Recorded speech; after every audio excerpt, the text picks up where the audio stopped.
नमस्कार दोस्तों इससे पिछले लेक्चर में हमने यूनिट डिजिट के बारे में बात करी थी। अब आज हम इससे रिलेटेड परिमेय संख्याएं नंबर सिस्टम में जब पॉइंट चल रहा था उससे रिलेटेड कुछ सवाल करेंगे। अच्छा, पहले मैंने आपसे एक बात ये कही थी कि हमारे परिमेय संख्याओं में या नंबर सिस्टम में जो संख्या पढ़ाई उनमें मैंने एक डायग्राम के लिए बोला था। मैं एक डायग्राम पहले आपको बनवा देता हूँ। आपने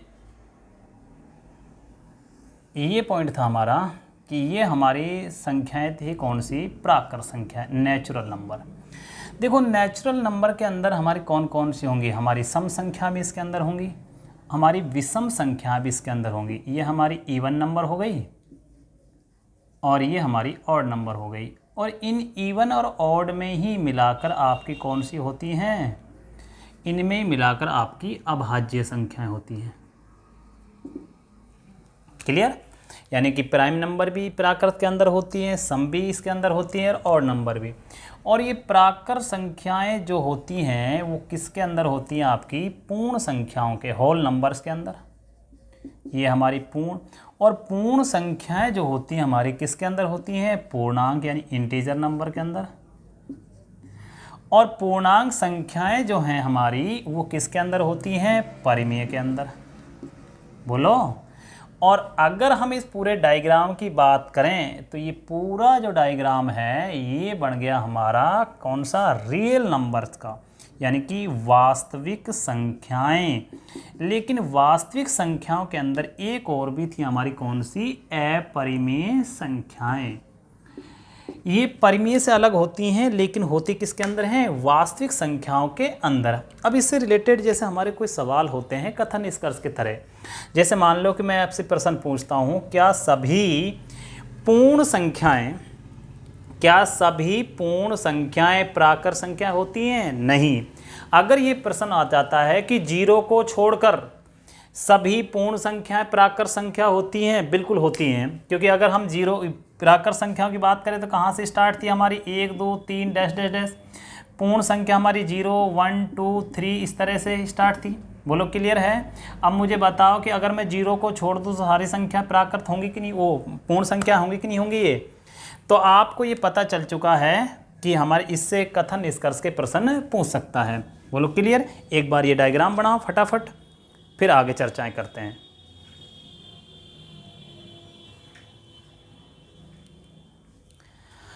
अब इससे रिलेटेड मैं कुछ सवाल कराऊंगा। अब उन सवालों को आप देखते जाना। अभी तक जितना भी मैंने पॉइंट पढ़ा है उन पॉइंटों पर आधारित जितने भी हमारे एग्जामों में सवाल आए हैं उन सवालों को मैं लिखवाना शुरू करूंगा यहाँ से आगे।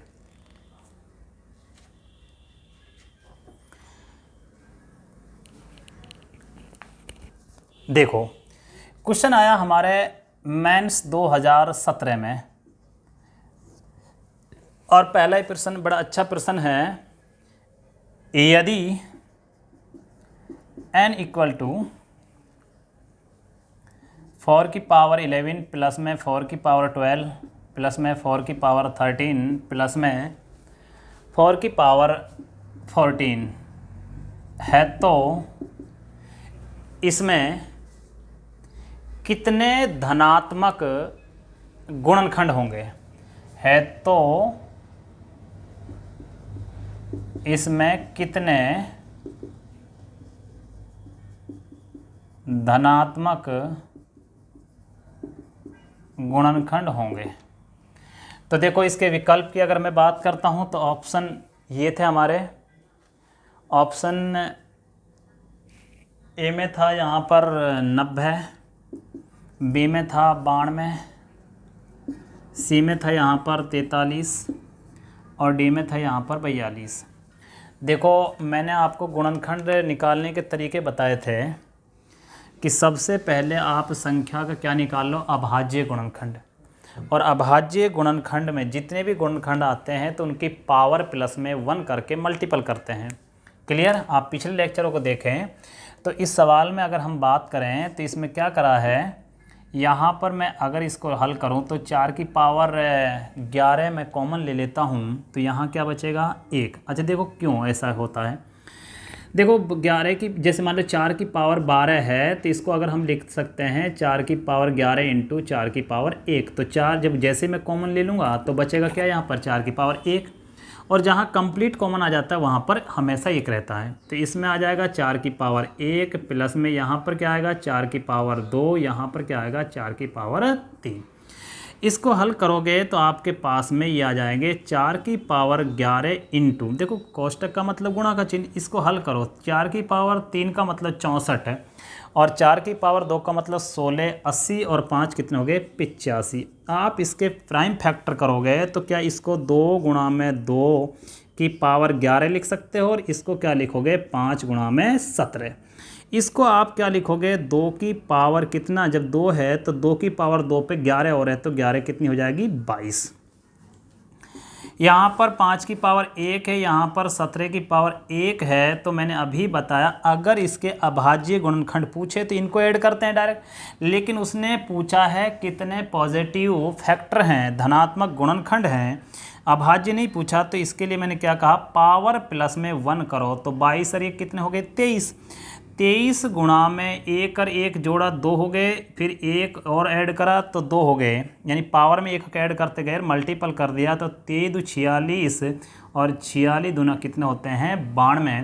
तो इस प्रश्न का आंसर जो होगा हमारा कितना होगा 92। बोलो क्लियर, कोई डाउट। आगे देखो ये प्रश्न हमारा मेंस 2017 में पूछा है।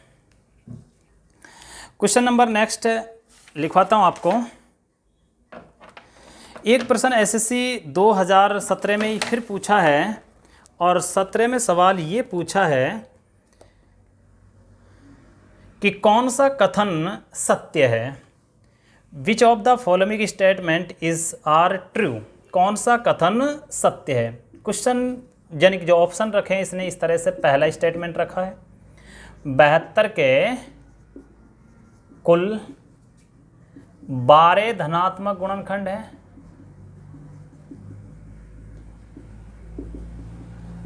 ये प्रश्न मतलब एक स्टेटमेंट की रखा, यानी कि the total number of positive factor of 72 is 12। दूसरा है प्रथम 20 विषम संख्याओं का योग,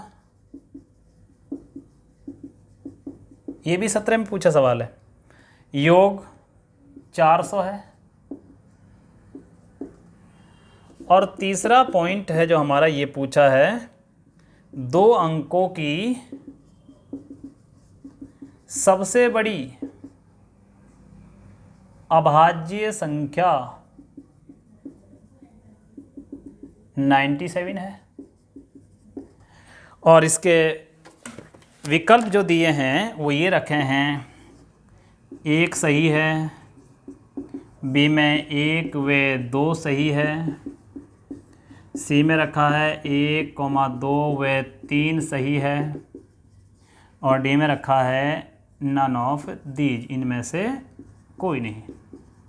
ये प्रश्न हमसे एग्जामिनर ने पूछा है। तो देखो मैं बता देता हूँ आपको।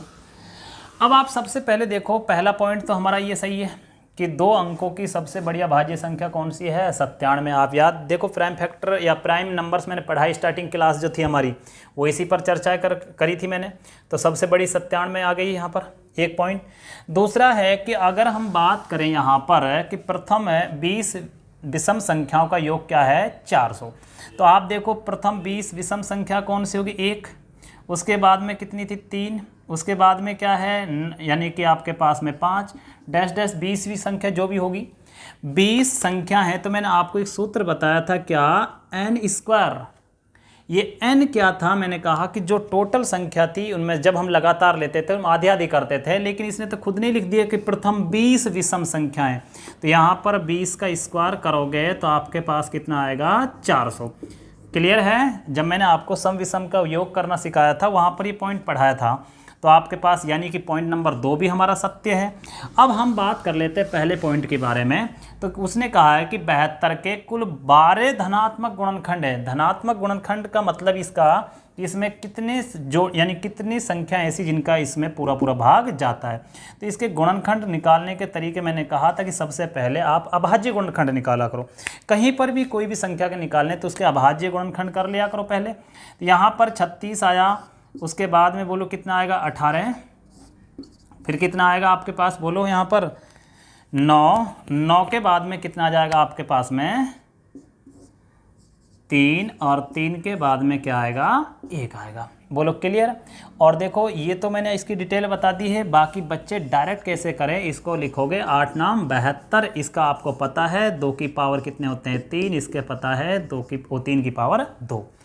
क्लियर। अब एसएससी एग्जाम में ये अप्रोच लगानी है, ये तो मैंने एक डिटेल बता दी आपको, इस अकॉर्डिंग कर लिया। तो यहाँ पर अगर देखोगे 2 की पावर की 3 ही बन रही है, 2 की पावर है वो 3 की पावर 2, और इसमें मैंने कहा कि आपको केवल क्या निकालने हैं टोटल धनात्मक, क्या इसके 12 गुणनखंड हैं। तो आप गुणनखंड कैसे निकालते, पावर प्लस में 1, तो 3 + 1 करा तो कितना हो गया 4, इंटू ये कितना है 2 + में 1 करा तो 3, 4 × 3 करोगे तो 12। इसका मतलब इसके तीनों के तीनों स्टेटमेंट सही हैं। तो जहाँ पर आपका 1, 2 व 3 तीनों हैं वो हमारा राइट है। क्लियर। कोई डाउट। आगे क्वेश्चन नंबर नेक्स्ट, इसका तीनों स्टेटमेंट सही है हमारे। अगले पॉइंट की अगर हम बात करें तो यहाँ पर एक सवाल ये पूछा है, यदि 10 लिखिएगा, यदि 10 विभिन्न धनात्मक पूर्णांकों का योगफल, यदि 10 विभिन्न धनात्मक पूर्णांक का योग 100 है तो इन 10 संख्याओं में सबसे बड़ी संख्या क्या संभव है। इन 10 संख्याओं में सबसे बड़ी संख्या क्या हो सकती है या क्या संभव है। ऑप्शन है इसके, ए में रखा है उसने 45, बी में रखा है 91, सी में रखा है इसने यहाँ पर 55, और डी में रखा है यहाँ पर 64। एक बार सवाल उतारें फिर मैं इसको हल कराता हूँ आपको। ये भी हमारे 2017 के पेपर में पूछा गया सवाल है। तो देखो अगर मैं बात करता हूँ इसकी, यहाँ पर समझो, मान लिया है कि हमारे 10 धनात्मक पूर्णांक हैं, तो धनात्मक पूर्णांक कहाँ से होंगे 1, 2, 3, 4 इस तरह से। देखो उसने कहा है कि इसमें सबसे बड़ी संख्या क्या होगी। अगर मैं बात करूँ, हमने ऐसे संख्या लिखी होंगी 1, 2, 3, 4, 5, 6, 7, 8, 9, 10। बोलो ये 10 ऐसी संख्या चलेंगी। अब मुझे बताओ कि हमारे विभिन्न यानी कि अलग अलग संख्या होंगी। कह रहा है कि इसमें सबसे बड़ी संख्या क्या होगी। मैंने आपको पहले भी बताया होगा, नहीं भी बताया तो अब बता रहा हूँ आपको। अगर कभी बड़ी संख्या निकालनी हो तो इसको सबसे बड़ी संख्या ये होनी चाहिए हमारी, इसको छोड़ो। इसका मतलब ये बड़ी संख्या जब आएगी जब ये संख्या क्या रहनी चाहिए, छोटी छोटी। तो धनात्मक पूर्णांक कहाँ से स्टार्ट हुआ, 1 से। तो ये 1 है, तो ये 2 है, ये 3 है, ये 4 है, ये 5, ये 6, 7, 8 और ये 9। क्योंकि मुझे अलग अलग इसलिए रखनी पड़ गई क्योंकि विभिन्न अलग अलग। तो मुझे मेरे भाई ये बताओ, ये यहाँ से यहाँ तक 1 से लेकर 9 तक की प्राकर संख्याओं का योग हुआ कि नहीं हुआ। 1 से लेकर 9 तक की प्राकर संख्याओं का योग कितना आता है, 45। आप करके देखो, n+1 का सिस्टम मैंने बता चुका हूँ पिछले उसमें। जब यहाँ तक का योग 45 है तो ये लास्ट की जो संख्या होगी वो कितनी होनी चाहिए, 55, क्योंकि उनका जो योग है वो कितना है, 100। तो अपना इस प्रश्न का आंसर हो गया सी।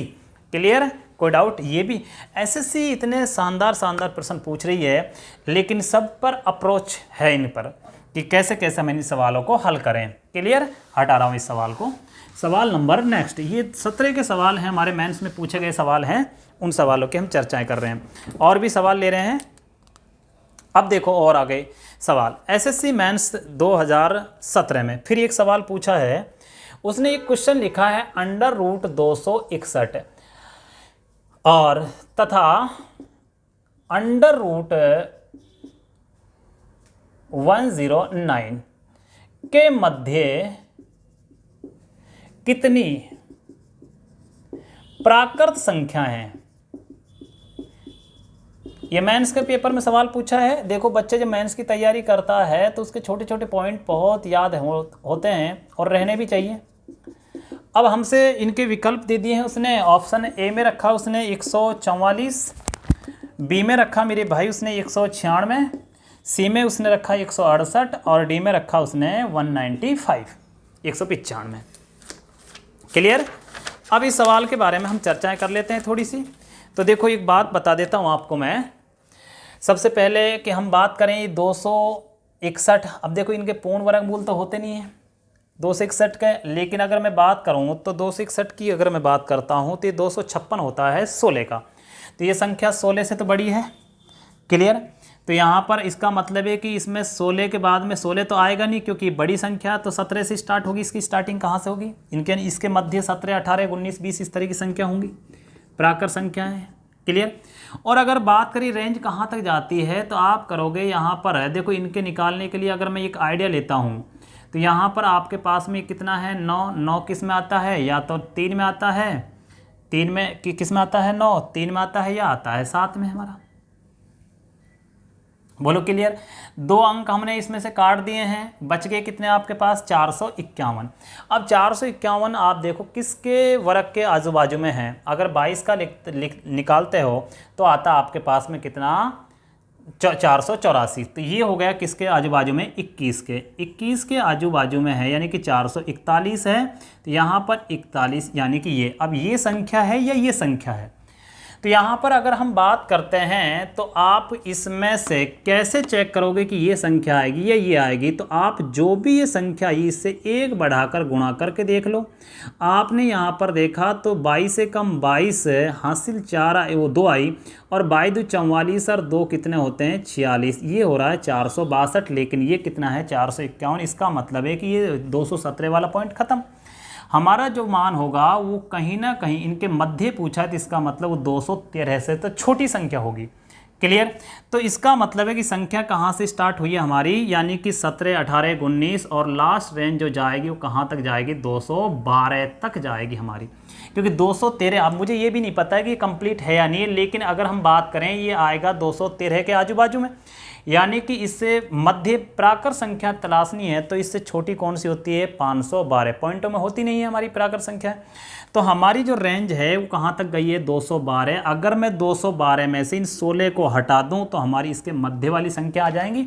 तो आप कहोगे बिल्कुल गुरुजी यहाँ यही होगा, 212 में से अगर 16 घटाते हो तो आपके पास में 196 196 संख्याएँ होंगी। क्लियर? कोई डाउट? देखो कंप्लीट इसके भी नहीं है, कंप्लीट इसके भी नहीं है, लेकिन एक आइडिया ले लिया है कि ये जो मान आएगा वो 213 के आजू बाजू। तो इसका मतलब इससे छोटी जो होगी वो कौन सी होगी? 212। और इससे बड़ी कौन सी होगी आपके पास में? 17, 18, 19। तो हमारी जो रेंज है वो लास्ट यहाँ तक गई, लेकिन यहाँ तक की तो संख्या है ही नहीं। तो हमारी जो संख्या शुरू हुई 17, 18, 19, तो कितनी संख्या है? वो संख्या थी आपकी 196। क्वेश्चन नंबर नेक्स्ट, ये भी 2017 में, 2017 के मेंस के सवाल आपको यहाँ पर करा रहा हूँ, प्रीवियस ईयर के क्वेश्चन है। अब देखो सवाल और भी, आप मुझे बताओ यहाँ पर, देखो यहाँ पर क्या करा, ये लिखा उसने यदि n बराबर में 1 2 3 4 5, ये भी मेंस के सवाल है, का स्क्वायर प्लस में 1 2 3 4 5 प्लस में 1 2 3 4 और 6 है, तो n का मान क्या होगा?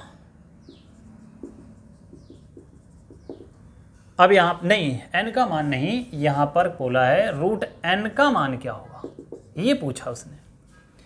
तो देखो इसके विकल्प जो रखे थे मेरे भाई वो क्या रखे थे? 1 2 3 4 6, बी में रखा था 1 2 3 4 4, सी में रखा था 1 2 3 4 7 और डी में रखा था 1 2 3 4 5।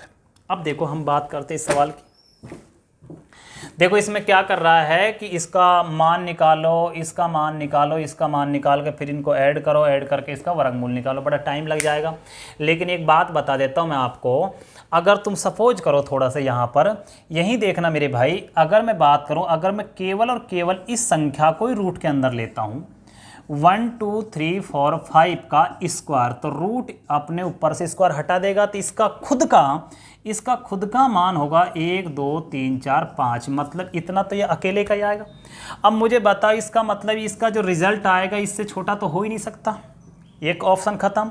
ये खुद भी नहीं हो सकता, क्यों? क्योंकि इसमें कुछ ना कुछ ऐड ही हो रहा है, चाहे हो एक ही पॉइंट ऐड तो वो भी ऐड हो रहा, तो इसका मतलब 2 ऑप्शन खत्म हुए। बोलो हुए कि नहीं हुए? बोलो क्लियर है? कोई डाउट? अब देखो मैं आपसे एक बात और करता हूं, यहां पर ये तो 2 विकल्प हमने काट दिए, अब या तो आंसर हमारा ये है या आंसर ये है। अब अपनी अप्रोच लगाओ, अगर मैं बात करूं इसको हल करूं बड़ा टाइम लगेगा, इसका इसमें मान निकालो, और अकेले पे है नहीं क्योंकि इसका तो कंप्लीट का निकालना है। तो अब मुझे एक बात बता, मैं इसका इकाई अंक से थोड़ा सा अंदाजा लगा सकता हूं। यहां पर बताओ जब इसका वर्ग करोगे तो इसका इकाई अंक क्या आएगा? 5 का इकाई अंक 25 मतलब 5 रहेगा। इसका इकाई अंक क्या है? 5 है। इसका इकाई अंक क्या है? 6 है।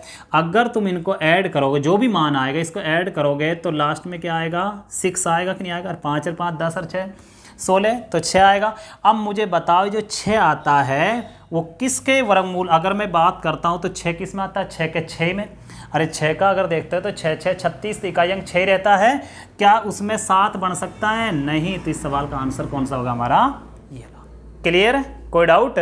अगर आप ऐसा करोगे, इसको ऐड करो, तो वो हमें से पॉसिबल नहीं हो पाएगा, बहुत टाइम लग जाता है। तो आपको स्मार्ट वर्क भी करना है, तो इन बातों को ध्यान में रखें। आपको जिन बच्चों को समझ में नहीं आया है उसको वीडियो को रोक कर फिर वापस चेक करें, इसको देखें कि कैसे कैसे हमें सवाल करने हैं। अब अगला सवाल हमसे एक फिर देखो, ये मैं सवाल करवा चुका हूँ, आपको ध्यान रखें बच्चे। पीछे में मैंने पॉइंट करवाया था, ये जब मैंने प्राकृत संख्याओं का योग पढ़ाया था, तो और देखो उसी से रिलेटेड आपसे एक सवाल पूछ लिया है। यहाँ पर पूछा है 64 प्लस में 65 प्लस में डैश डैश डैश 64 प्लस में डैश डैश 3 ये 4 3 2 1 का मान क्या होगा? रूट लगा दिया है और इसका मान पूछा, ऑप्शन दे रखे हैं 64 65 63 जो भी हैं, ऑप्शन भी दे दिए उसने। 64 है, बी में 65 है, सी में 63 है और डी में यहाँ पर और रख दिया है। मैंने एक आंसर रख दिया, बाकी ऑप्शन बाकी मैंने खुद नहीं रख दिए।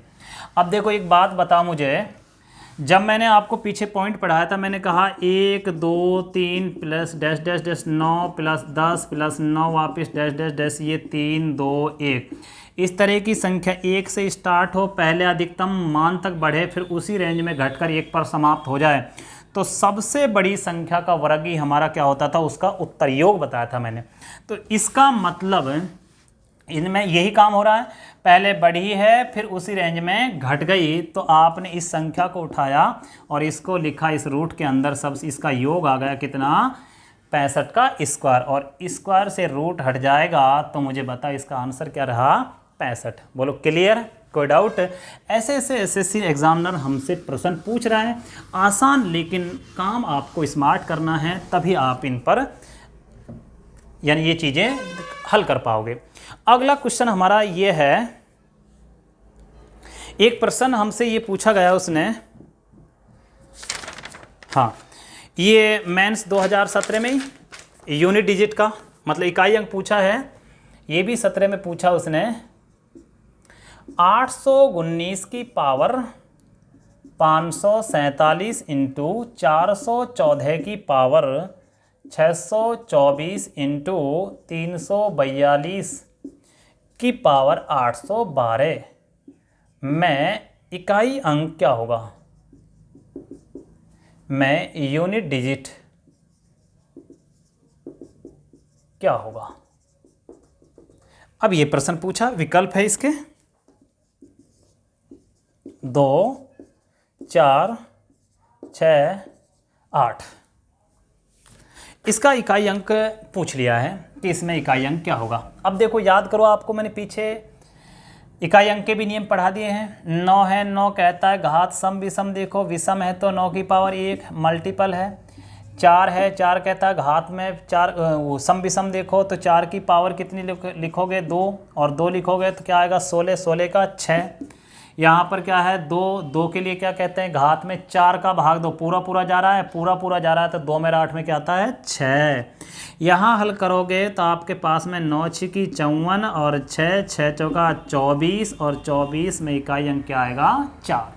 तो इस सवाल का हमारा आंसर क्या होगा 4 होगा। तो इस सवाल को भी आप उतार लीजिए। सारे प्रश्न अच्छे प्रश्न हैं और सभी पेपरों में आए हुए प्रश्न हैं, आप करते जाइए इन सवालों को। और जो सवाल नहीं समझ में आया हो, हालांकि ऐसा हो नहीं सकता, फिर भी अगर कोई सवाल समझ में नहीं आया हो तो आप मुझे व्हाट्सएप या मैसेज उस पर कमेंट में भी आप रिप्लाई कर सकते हो कि सर ये चीज़ समझ में नहीं आई है, इसको दोबारा समझाइएगा। मैं 100% कोशिश करूँगा कि आपको पहली बार में ही समझ में आएगा, फिर भी नहीं है तो वीडियो को रोककर आप आसानी से उन चीज़ों को चेक कर सकते हैं। एक अपनी तरफ से एक क्वेश्चन लिखवा देता हूँ। यहाँ पर मान लो कि हमने लिखा है 63 की पावर 97 और माइनस में ये लिख दिया हमने 62 की पावर ये लिख दिया 90 में इकाई अंक क्या होगा। देखो कहीं कहीं पर बच्चों को समस्या आ सकती है, इकाई अंक होगा। इसके लिए देखो अगर आप बात करोगे तो सबसे पहले मुझे बताओ क्या है, यहाँ पर 3 है। 3 का नियम याद करो, क्या कहता है घात में 4 का भाग दो, जब 97 में भाग दोगे तो 96 तक पूरा पूरा 1 बचेगा तो यहाँ पर लिखोगे 3 की पावर 1, चिन्ह किसका माइनस का तो माइनस लगाओगे।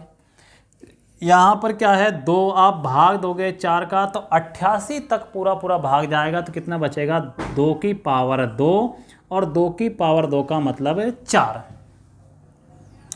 जब 2 की पावर 2 4 आया है तो अब देखो इकाई अंक में कोई बच्चा ये गलती मत कर देना कि कभी माइनस में ये कर देना, देखो ये गलत है। क्योंकि कभी भी ध्यान रखना जो इकाई अंक आता है वो हमेशा अंक धनात्मक रहेगा, ऋणात्मक अंक कभी नहीं आएगा। क्लियर। तो जब जब ये समस्या आ जाए तो आप क्या करोगे कि अगर हमारा यहाँ पर आगे वाला भाग छोटा और पीछे वाला भाग बड़ा आ जाए तो ये ऋणात्मक वैल्यू आएगी। ऋणात्मक वैल्यू नहीं आनी चाहिए। आप क्या करो, चाहे तो आप ऐसा करो जब ऋणात्मक आए उसमें 10 जोड़ दो, और चाहे आप ये करो। मुझे एक बात बताओ, अगर मैं तुमसे थोड़ी देर यही पूछता हूँ कि भाई 63 में से अगर आप 4 घटाओ तो आप क्या करोगे, इससे इसमें से नहीं घट रहा है तो इससे उधार लोगे कि नहीं लोगे। यानी कि यहाँ से तो ये कितना मानते हैं फिर तुम 13, और 13 में से जब 4 घटाते हैं तो तुम्हारे पास में कितना आता है 9। यही बात है, ये वैल्यू हमेशा बड़ी रहेगी। तो आप इसको 3 ना मानकर क्या मान लो 13, और 13 में से आप जब 4 घटाओगे तो इसका इकाई अंक जो रहेगा वो कितना रहेगा 9। अगर हाँ ये ऐसे होता 4 - 3 वाला तो कोई दिक्कत ही नहीं थी, जब तो हमारा आंसर 1 रह जाता। लेकिन अगर कभी ये वैल्यू छोटी आ जाए और पीछे वाली हमारी क्या हो जाए बड़ी, ओनली ये माइनस वाले में दिक्कत आ सकती है, बाकी पॉजिटिव यानी प्लस करोगे तो कोई दिक्कत नहीं है। प्लस में हमें कोई दिक्कत नहीं आती है, गुणा में कोई दिक्कत नहीं है। लेकिन माइनस में अगर कभी ये छोटी आ जाए ये बड़ी है तो आप ऋणात्मक नहीं बोल सकते, वहाँ पर इकाई अंक धनात्मक रहेगा। तो उसके लिए क्या करोगे, इसको आपने क्या मान लिया 3 नहीं 13, क्योंकि हमने आपको तरीका समझा दिया। ये क्लियर है। अब देखो एक बात और बता देता हूं आपको, यहाँ पर कुछ हमारे पॉइंट हैं। जैसे मुझे इकाई अंक वाले पॉइंट में एक याद आया, हालांकि ये चीज़ें मैं बताऊंगा तो आपको वर्गमूल और घनमूल जब पढ़ाऊंगा उस टाइम बताऊंगा। 2 3 7 और 8, 2 3 7 और 8 जिन संख्याओं के अंत में होते हैं ना वो कभी भी कंप्लीट है, यानी कि परफेक्ट स्क्वायर रूट नहीं होते हैं, यानी कि पूर्ण वर्ग संख्याएं नहीं होती वो। जैसे समझो, अगर मैं बात करूं एक जनरली, क्योंकि ये हमें ऑप्शन में बहुत बेनिफिट देंगे ये, जैसे बड़ी बड़ी संख्याएं तो हम डायरेक्ट काट सकते हैं कि ये संख्या हमारी आंसर हो ही नहीं सकता। जैसे अगर मैंने बात कर लिया यहाँ पर कि भाई अपने पास में ये आया है 25, तो इसमें इकाई अंक क्या आ रहा है 5, तो ये पूर्ण वर्ग संख्या हो सकती है। लेकिन जैसे मान लो कि आप डायरेक्ट आपको 27 देखा तो इसके लिए डायरेक्ट ही मना कर देना कि गुरुजी ये तो हो ही नहीं सकती। क्लियर है। जैसे मान लो कहीं पर आपने 32 देखा तो आप डायरेक्ट मना कर सकते हो गुरुजी ये तो हो ही नहीं सकती। जैसे आपने कहीं पर ये देखा 198 तो आप तुरंत मना कर दो गुरुजी इसमें इकाई अंक क्या आ रहा है 8 आती, ये तो पूर्ण वर्ग संख्या हो ही नहीं सकती, क्योंकि इस पर आधारित एक सवाल आया हमारा। हालांकि ये चीज़ें मैं आपको बताऊंगा जब जब मैं आपको वर्गमूल और घनमूल पढ़ाऊंगा। फिर भी आप ध्यान रखें कि जिन संख्याओं के इकाई अंक 2, 3, 7 और 8 होते हैं वो संख्याएं कभी भी पूर्ण वर्ग संख्याएं नहीं होती हैं।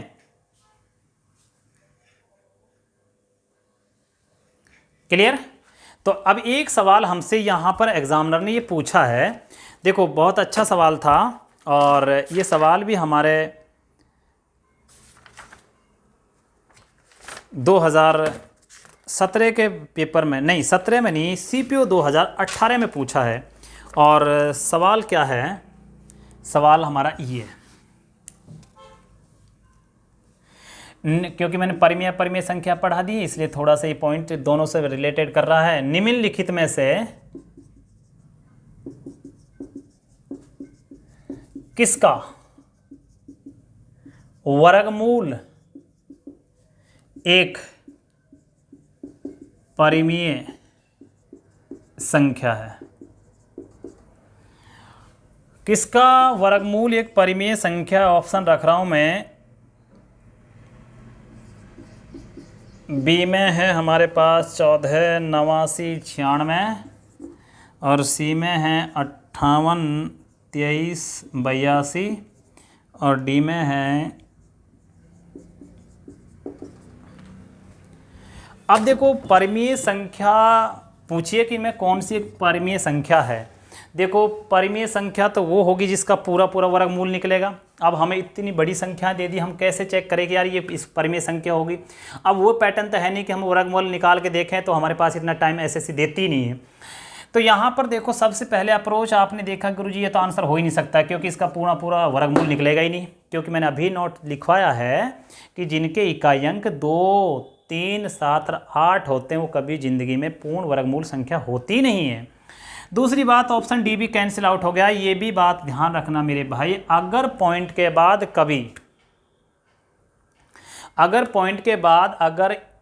बाद केवल एक अंक है, यानी विषम अंक हैं, 9 का मतलब विषम नहीं है, 1, 3 इस तरह से, मतलब 3 अंक होते, 5 होते, उन संख्याओं के भी कभी पूर्ण वर्गमूल नहीं निकलते हैं।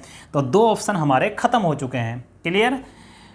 कोई डाउट? अब बच के हमारे पास में ये और ये। अब या तो आंसर ये है या आंसर ये है। अब देखो ऑप्शन ए भी नहीं हो सकता, आंसर हमारा कौन सा है? बी। अब बच्चे मुझसे ये पूछें गुरुजी ए ऑप्शन क्यों नहीं हो सकता? देखो इसका भी एक मैं आपको पॉइंट बताता हूँ, हालांकि थोड़ी डिटेल है, और ये चीज़ें मैं आपको वर्गमूल और घनमूल में बहुत अच्छे से बताऊँगा। फिर भी आप ध्यान रखें, देखो जितने भी आप 1 से लेकर 25 तक, 1 से लेकर 25 तक के वर्ग याद करके देखो, और मैंने लिखा है आपको रीजनिंग में, इनके जो इकाई अंक आते हैं, उन इकाई अंक नहीं डबल अंक लेना है, लास्ट के 2 डिजिट।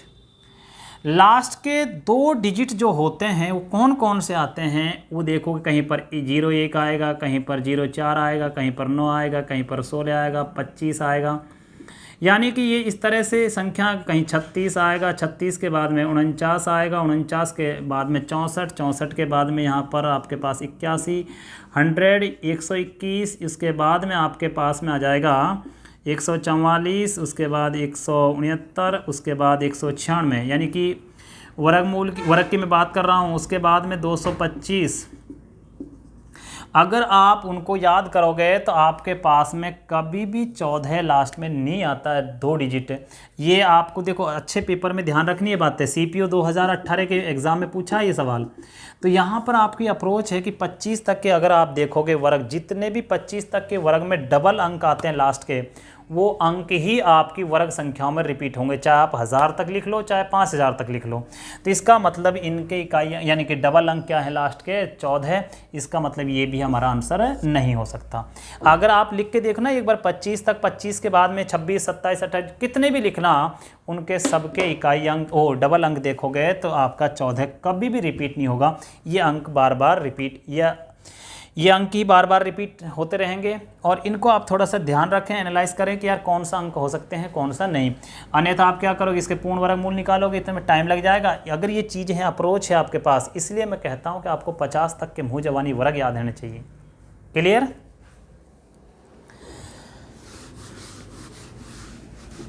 तो ये सवाल हमारा 2018 के CPO के एग्ज़ाम में पूछा है, और सवाल एक और देखो एक सवाल हमारा ये है, और ये भी एग्ज़ाम का सवाल, √1 प्लस √1 प्लस में √1 2 3 2 1 plus dash dash dash dash dash plus में 1 2 3 4 5 6 5 4 3 2 1 का मान क्या होगा, ये पूछा है। ऑप्शन दे देता हूँ मेरे भाई, 1 2 3 4 5 6, बी में 1 1 1 1 6 बार है, और सी में है 1 2 3 4 6 6, और डी में रखा 1 2 3 4 6 5। अब देखो एक बात करते हैं हम इसके, देखो मैं आपको थोड़े से जनरल बातें बता देता हूँ, फिर हम करेंगे जब सरलीकरण पढ़ेंगे तो इन बातों को भी हम चर्चा में लेंगे। यहाँ पर देखो उसने पूछा इसका मान कितना होगा, तो मुझे एक बात बताओ, अगर आप बात करते एक, इसका वर्गमूल तो कितना आएगा, 1 ही आएगा। अगर मैं बात करता हूँ तो इसका कितना आएगा, 11 आएगा। और अगर मैं बात करता हूँ तो इसका कितना आएगा, 100 ये आएगा इस तरह से, और प्लस में डैश डैश डैश डैश इसका कितना आएगा, 1 2 3 4 5 6। क्योंकि क्यों आएगा इसका भी रीजन सुनो। देखो अगर हम इसको गुणा करते हैं 1 1, तो इसका मतलब कितने हैं, एक बार 2 बार, तो आप 1 2 और फिर उसी क्रम में लास्ट तक जाओ और फिर उसी में उतर जाओ। 1 2 3 है, 1 2 3 है, तो इसको लिखोगे 1 2 3, फिर वापस रिटर्न हो जाओ, 3 2 1 पे आ गए। उसके बाद 1 2 3 4 5, 1 2 3 4 5, मान ले 5 ये, तो 1 2 3 4 5, फिर वापस 4 3 2 1, यानी इस तरह से आप रिटर्न हो जाते हैं। यानी कि एक पैटर्न है हमारे पास, इनको भी ध्यान में रखना। आगे ये भी जब मैं सरलीकरण पढ़ाऊंगा, सिंप्लीफिकेशन, तो वहाँ पर इन चीज़ों की चर्चाएँ करेंगे। ठीक, थोड़ी देर के लिए आपने ये लिख दिया। अब मुझे एक बात बताओ, जब आपने ये निकाला तो यही सिस्टम तो बन रहा है, इसका मतलब है कि 1 1 1 को गुणा करके ये बन गया, तो इसका वर्गमूल क्या आ जाएगा, ये बनेगा। तो मेरे भाई अगर मैं इनको ऐड करता हूँ तो यहाँ पर क्या है, 1 1 1, तो लास्ट में कितने बार जाएगा, 1 1 गुणा करोगे तो 6 बार है, तो लास्ट का कितना आएगा, 6। एक ऑप्शन ख़त्म, एक ऑप्शन ये ख़त्म। अब मुझे बता, इसमें से एक सिस्टम देखो, 1 है, इस तरह से 2 है, इस तरह से 3 है, तो एक बार में तो यहाँ से जुड़ जाएगा, लेकिन इसमें तो जुड़ेगा ही नहीं, तो फिर क्या आएगा, 5 आएगा। फिर अगले में क्या आएगा, 4 आएगा। फिर अगले में क्या आएगा, 3 आएगा। फिर 2 और 1, तो आंसर कौन सा हो गया आपका, ए हो गया। बोलो कोई डाउट है, क्लियर? तो आज के लिए हम इतना ही कराएंगे। आगे और प्रश्न में लेके आऊँगा 2020 में कैसे कैसे प्रश्न आए हैं, यानी कि संख्या पद्धति से हमारे कौन कौन से प्रश्न कहाँ से उठे हैं, उन सारे रेलवे के भी ऐड करूँगा। आज के लिए मैं इतना ही पढ़ाऊँगा आपको। धन्यवाद। अगर हमारे चैनल के माध्यम से आपको अच्छी पढ़ाई हो रही है तो कृपया करके आप इस चैनल को सब्सक्राइब करें, लाइक करें और शेयर करें।